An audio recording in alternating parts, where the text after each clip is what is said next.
Sounds good. Okay, hello.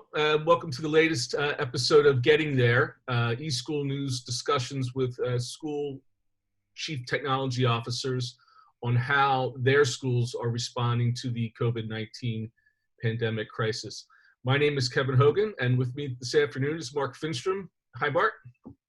How are you doing, Kevin? Good. And Mark is the chief technology officer for Highline Public Schools in Burien, Washington, which, as you said, is essentially 5 miles outside of Seattle, and which was kind of the initial place for the U.S. where we started to see the realities of the pandemic.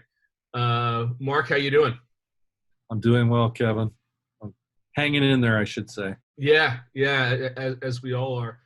You're the, pardon me, the fourth or fifth conversation I've had so far, but I thought the particular aspects of how you have dealt with some of the device management and planning was particularly innovative, and it was through the use of data. Maybe you could start off a little bit and talk about your district, the size of the district, and then talk a little bit about how you went about this interesting angle of device management. Yeah, so our district is just shy of 20,000 students when you consider we have what's called a skills center. So we bring in other district students. I think our population is more around the 18,000 for student count. We have 34 schools, so we cover pre-K through age 21 in those schools. And we have a very high newcomer population, as well as really a high McKinney-Vento free and reduced lunch as well. Okay. So as you stated, we're 5 miles from Seattle, but we surround SeaTac International Airport. So we have 5 areas. We have the city of Burien, city of Normandy Park, city of Des Moines, city of SeaTac, and then we have unincorporated King County. And our population really is very diverse around that because of the port. The Port of Seattle brings in a lot of families who, they could be a refugee, they could have transitioned to the U.S. and they landed basically in Seattle, and they found a job with hospitality or some other service, so they're close by the airport, and they deal with multitudes of things. So we're a very racially and economically diverse district as well. So that also plays into the fact that we have, in many cases, some might say the rich of the rich who live along the boundary of Puget Sound. And then we have, in some places, trailer parks and trailer homes and high-rise apartment complexes where you might be having 2 or 3 generations living in an apartment complex together. So what we did was we looked at the data that was in our system, and we realized we had a high discrepancy of data that showed lack of connectivity, lack of devices at home.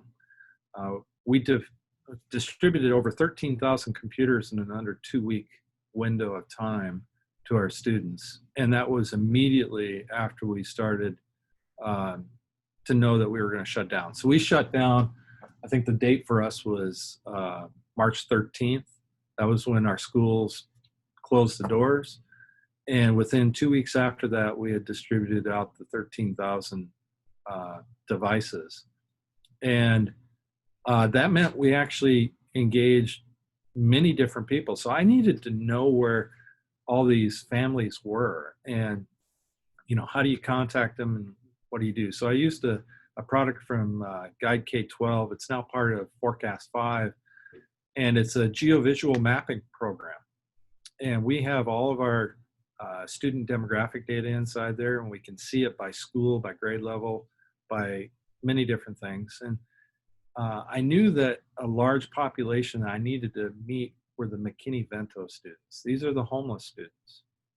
And what I did was I pulled up the map, and then I started running a different series of criteria and against that, and I was able to identify where my families were living and where these McKinney-Vento students were actually living. And if it's okay, I'd like to show you a screen here, and you're going to have to enable that for me, okay? Oh, I am, okay.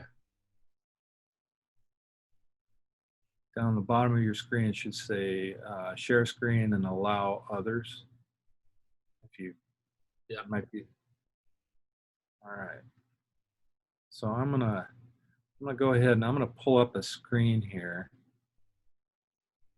because I think when I show you this, it's going to help you to get an idea of demographics as well. So you should be able to see a multicolored screen. Yep. And it's going to show on the left-hand side, in fact, that it looks pretty small for you, I'm sure.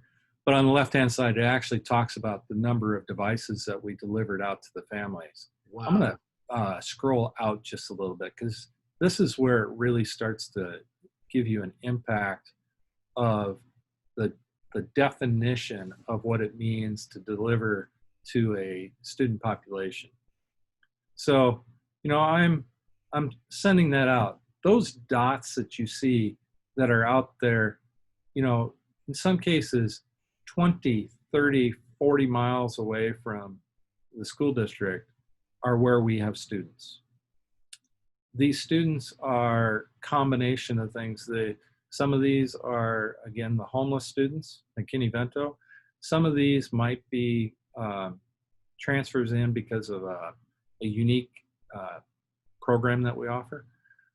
But really, those dots represent every device that I put out to my students. And I'm going to go out one more because you will see that the dots get further and further and further away from the district. We actually have some dots that are close to 80 miles away from us. And, you know, these are students who we transport basically with buses in on a normal school year. This has been far from normal, obviously. Right. And if you just go north of the airport and go straight up, this is all Seattle right here. This Okay. whole section that I'm circling. So you go further up, you know, I've got students way up here. Wow. And I've got students clear down here on the south side. In order to get to those locations, you know, our district is about 10 miles in length from the north to the south. So it gives you a perspective. It's about 45 miles to get down here, but it's really more like 60 miles. And it's the same up here to get to those locations. Okay. Because it really isn't great traffic paths. Right. So I'm gonna come back in here. I want to get it back to a place where we can kind of look at this from a perspective. And you can also see that there are clusters. Those clusters really identify the locations where you have density populations. You know, there's apartment complexes and the like. In fact, if I even go in a little bit closer yet, you're going to, whoops, I went the wrong direction. Sorry about that. Doing too many things too fast here. So now you can really see the clusters. Like if you look right here, this is a large apartment complex. Well, you know, when you get into a large apartment complex, now you start running into the issue of the internet connectivity. I've been lobbying with the FCC, Commissioner Ajipai and Jessica Rosenworcel has really been on our side advocating as well. But the FCC believes that there's no broadband disparity between students. Like all families have broadband connectivity. We know that's not the case. Right. We have roughly 2,200 hotspots in our district. We haven't deployed them all because some of the needs have kind of gone down because our school years come to an end. But we're starting to deploy again. Now we're in the phase 2 of deploying devices. So I'm going to change my link here. I'm going to go to hotspot access, and I'm going to say true. And this is going to show, I'm going to take off the Chromebooks. This is going to show where we have hotspots now.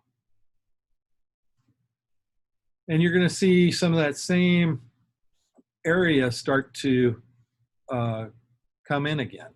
So right here, you're starting to see a large group. And again, I have roughly 2,000 hotspots out there. So each one of these dots represents either 1 or 2 hotspots in those areas.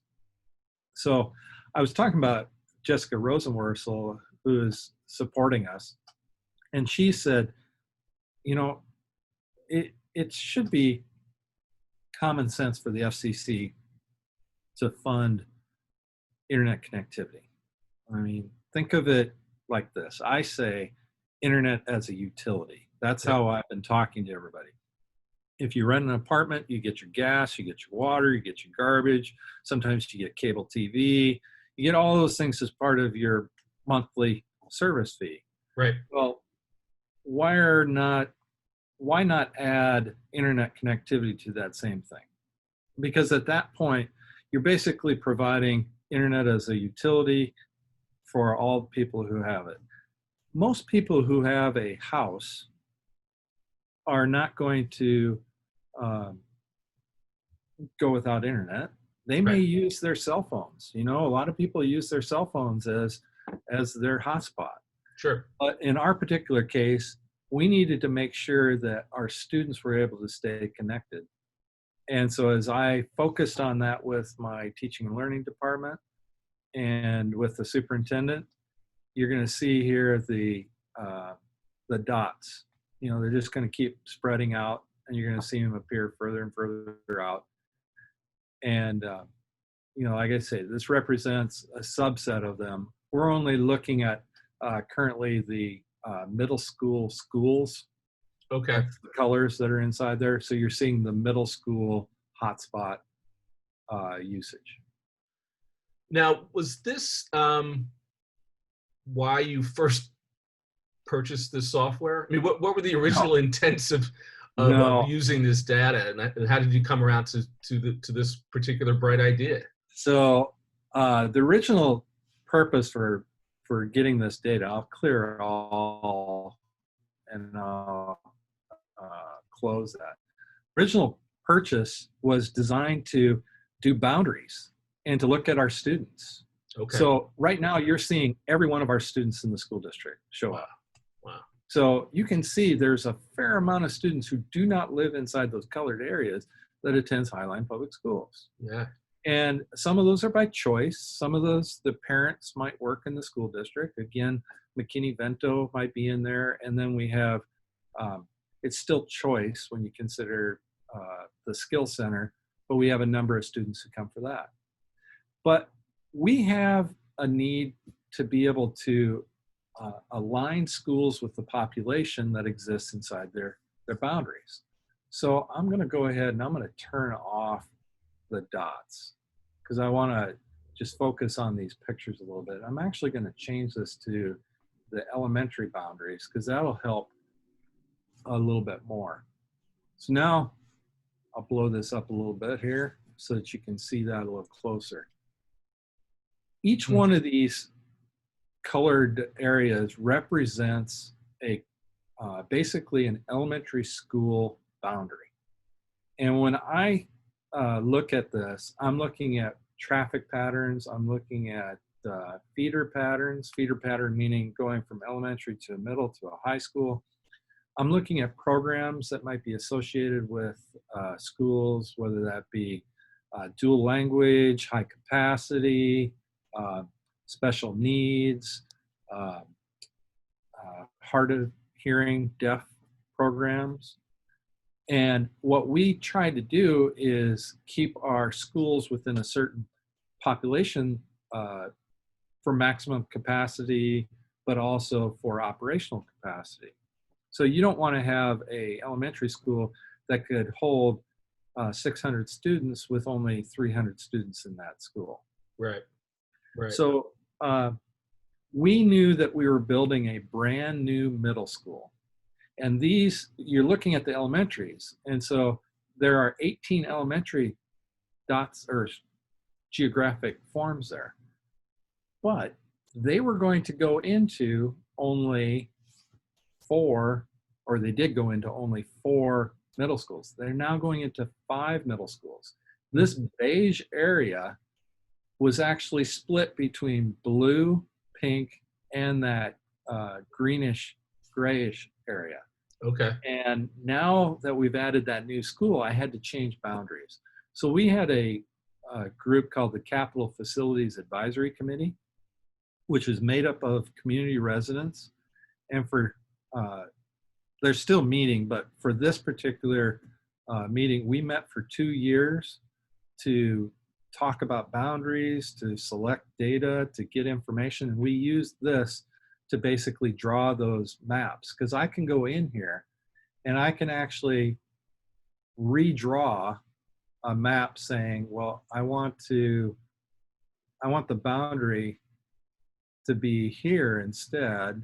So I'm going to put a middle school right here. Mm-hmm. And then what it'll do is it'll tell me how many students are in there, what schools they go to, what programs they're in, their grade levels. And then I can see how many actually transfer out of that area and go to another school because school of choice or daycare needs, Yeah. other things. It's like Sim City on steroids. It is. And it works fabulously to develop this. And so what I ended up doing was I developed a series of maps. We had a group called the ABC, Alternative Boundary Committee, that propped up in the community that, they didn't have access to the software, but yet they were questioning why we were putting boundaries the way that we put boundaries.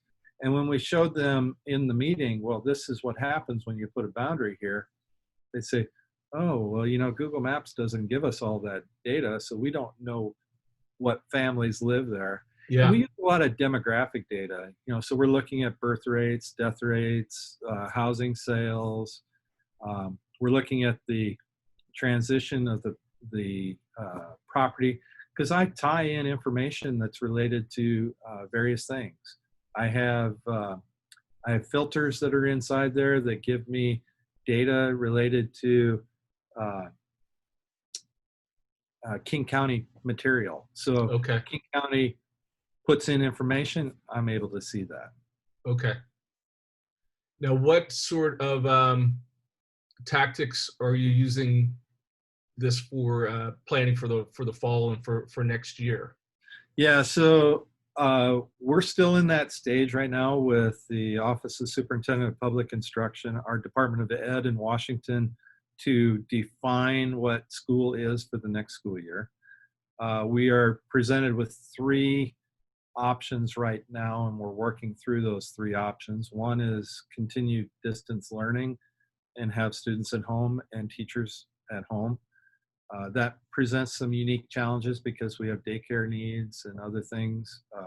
Staff themselves have children and their need to be able to take care of their own children. And then you have children who their parents might be going back to work, and so they're in need of service.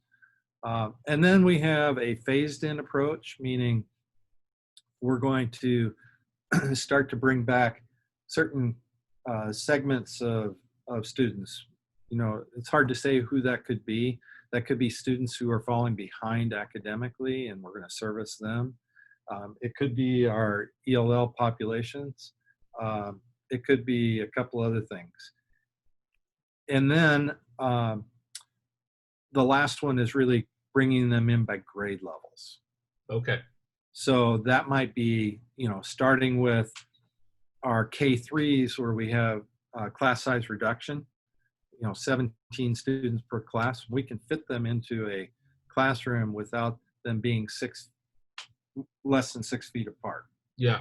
But you get to a high school where you potentially could have 30 or 40 students inside that classroom, and there's no way that you could put 40 inside that same space and have them 6 feet apart. Right.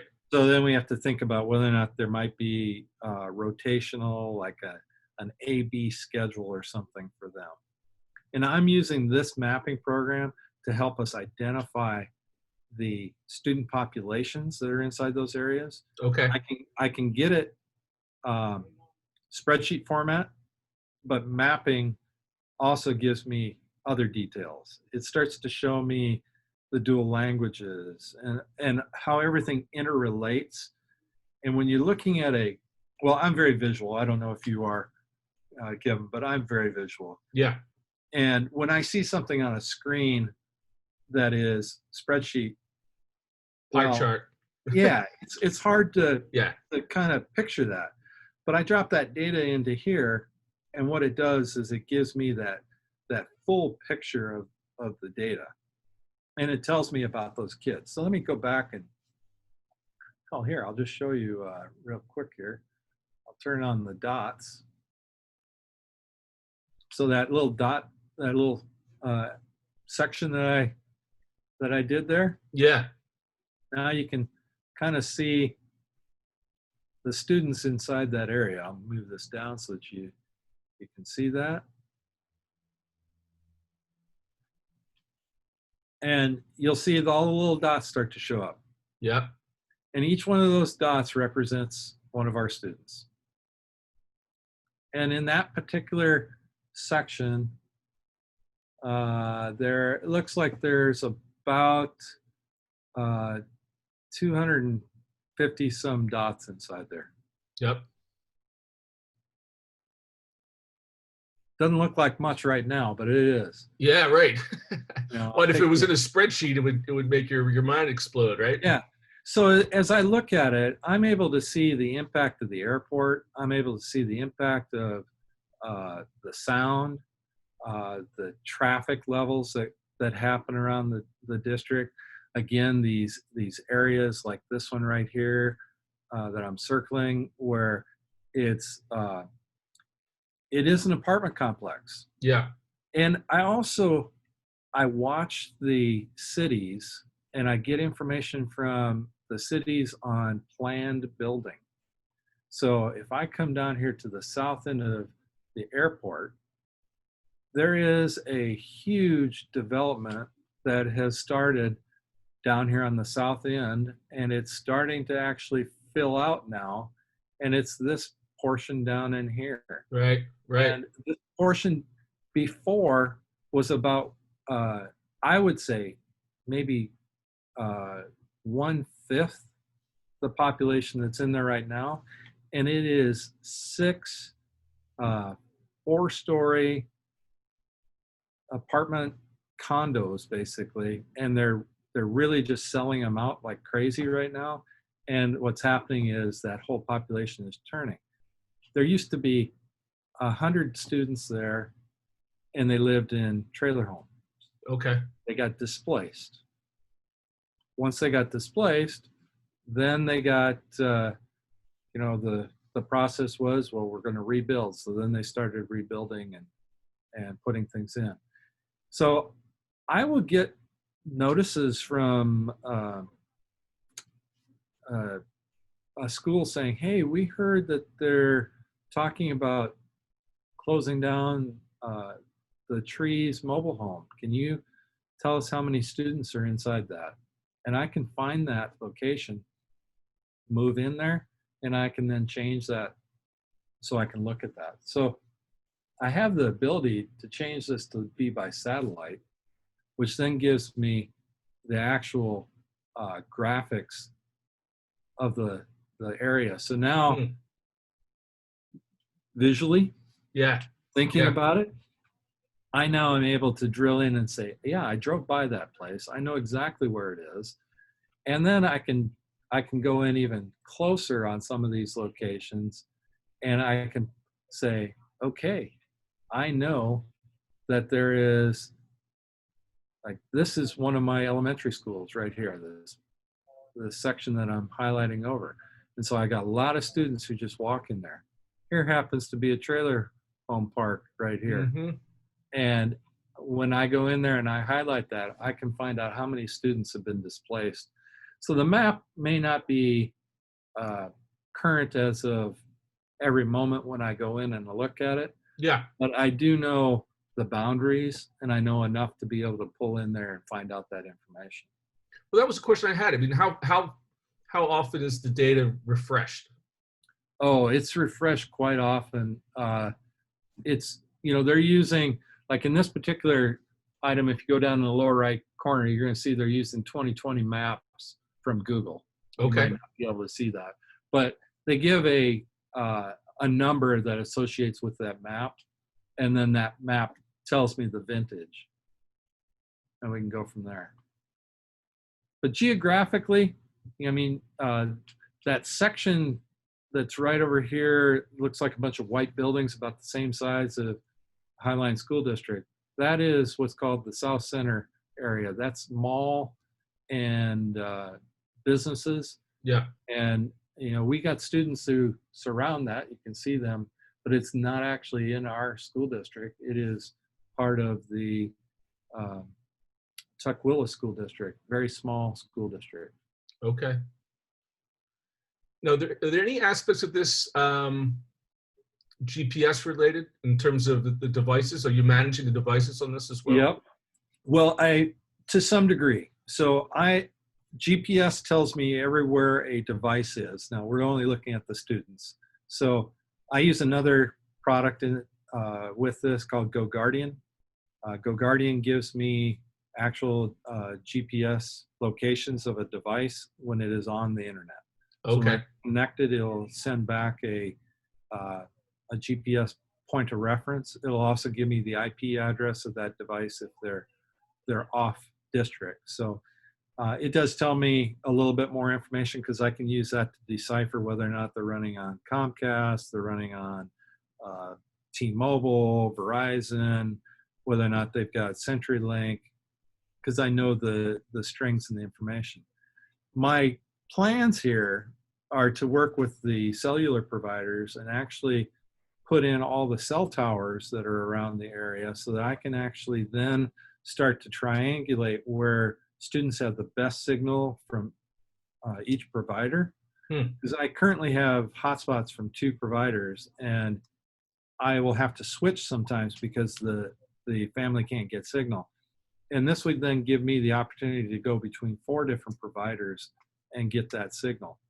There are other things that I want to do with the software in terms of thinking about the programs that we offer and how we move students through the system. So we do use sister schools. So you might attend one school which is an English school, and the sister school might be an English school. It might be a Somali equivalent. It might be a Vietnamese equivalent. And the students will move between those 2 schools based upon the program that they're in and where they live and how they attend. And so we use that information with our ELL department related to our newcomers and our family engagement, our community engagement, because we have a lot of community partners that we work with. That's really, really powerful stuff. Mark, I really appreciate your time. This is really, again, whenever I have these conversations, I get to the end of them and I kind of feel hopeful. My glass is half full that there's actually being some improvement and some successes as we move forward in all this madness. So thanks again for talking with me. Oh, you bet. Well, if there's an opportunity to provide insight to others and for them to think about the use of tools, like I said, GuideK12, I've used them now for about, I think it's almost 6 years. And I can't imagine doing most of this without using the product now. It's just become it's like vernacular, you just use it as a word. And I go into a cabinet meeting and we'll be having a conversation. I'll say, well, just give me a second. I'll pull that up and I'll tell you exactly what's there. Because I can pull it up through this tool in both spreadsheet and GeoVisual.